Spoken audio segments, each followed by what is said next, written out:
All right. So I'm also shadowing at Texer, 23rd Street. And I think Ryan covered a lot about the technical arena of what we do over there. What I really want to talk about is their use of space. TechServe, in my opinion, is a really, really small technical workshop. It's really long in shape, but it's really compressed.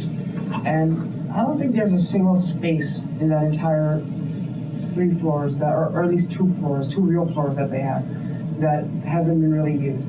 They have one main floor where you walk in, you bring your computers in, and you know it's like a coffee table. It's like a really long coffee table. You get on there, you give your computer, they try to support you and do whatnot.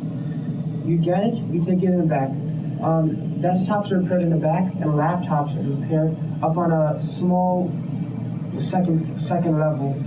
Left side is portables repairs. Right side would be all administration. You go downstairs, the kitchen, really small, maybe half the size of this room. And all the time, you have people bringing in things from the storage, throwing things around. Like you can barely find time to sit down there and really have lunch unless you take it upstairs.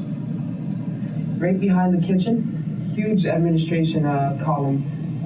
Server closets about maybe a quarter of the size. And what I'm really getting at, I'm trying to map out what it's like because I have a really good visual memory of what places look like. I swear, I guess like 2 days ago, I was just walking through the portables arena, and there was this fake statue that slipped to my side, and I just jumped, and I was just, what's going on here? And I mean, the amount of the freedom that you have in this area, as Ryan touched, you hear people saying the most abstruse statements over there, like it's so free and such a lively experience. And the portables repair technician that we're shadowing, she has this really funny attitude. Like she'd walk in like all dull, and she'd be like, I really want to be here, but I don't really have a choice. And like it's something that's laughable in many arenas. And I'd ask her what really. I mean, you speak as if you don't really want to be here, but what ties you here? She's like, well, the fact that our boss wears suspenders, and that there's always free food. Every Wednesday you get a $10 limit. You can order from wherever you want. And the sheer fact that they basically pull you in by like you said, throwing packets around. They're basically shoe packets that you find. Those things that they say you do not eat.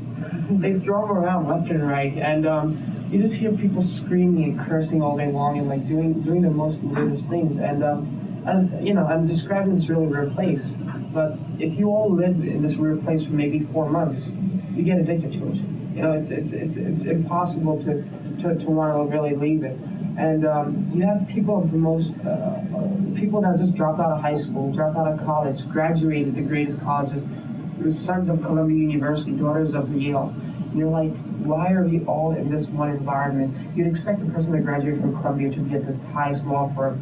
Why are you over here? Or even being a teacher. But she's over here repairing computers. I'm just like, wow, amazing. And she's been doing it for 4 years, I believe, Alex. And it's simply amazing in many respects. They do not repair PCs, as Ryan has said. We only repair Macs. They call it a mom and pop shop, and in many respects that is a mom and pop shop. Like you bring it in, you're happy. We try to make our customers happy. If there's any one story I have to touch upon, it's the MacBook Air. Right, I'm not going to do that. It's the MacBook Air. Somebody painted their entire MacBook Air sparkling green. And the person that's basically in charge of us, David Cook, brought it up to us, and he was like, dude, what is this? And I've seen many third-party companies do this in the past. And when I saw this, I thought, oh, I've seen this happening, not much of a problem. All right, so the problem is he spilled beer on the computer. Pretty good. Now, the MacBook Air has, the serial number of the MacBook Air is only written in one place, behind the machine. He painted that part also.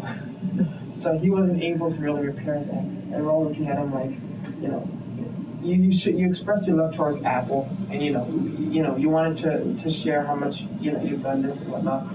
We really want to repair what we can, because we don't have a serial number, we have no way to identify it.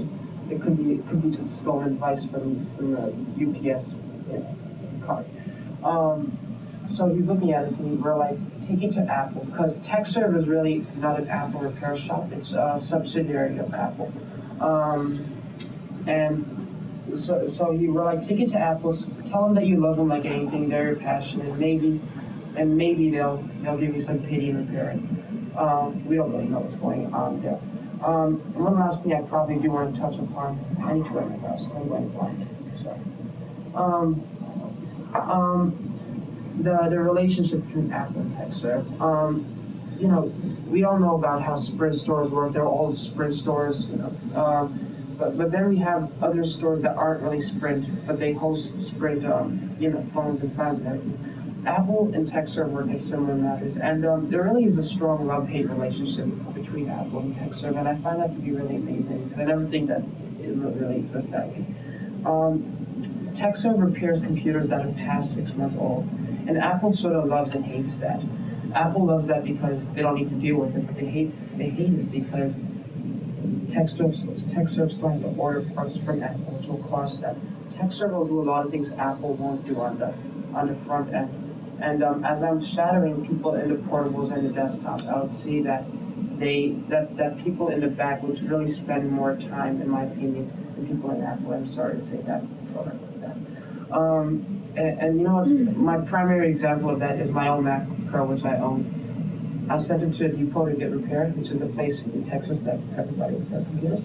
And when it came back, I saw that my computer's left speaker grill was tilted higher up than my right. I was like, well, this is a pretty bad job. I bring it to TechServe, they pop the thing open, and we find out that the depot did a pretty sloppy job on rewiring my computer. I was pressing on that, and if I continued to press, I could have voided my warranty. And I'm just looking at it, and I'm like, how could you possibly do that to me? I called Apple and told them that they did a sloppy job, which was off the depot, personally. And that's how I felt. But what I'm really getting to is the difference between the quality when you're shipping something off to a huge depot shop versus when you see something getting done at a smaller store. And I guess that would kind of relate to DK and LAM maybe in some respects to how their manufacturers and factories work and how they must make sure they send teams to really double check if the quality really meets the requirement. Sorry, I didn't speak some more. Any questions?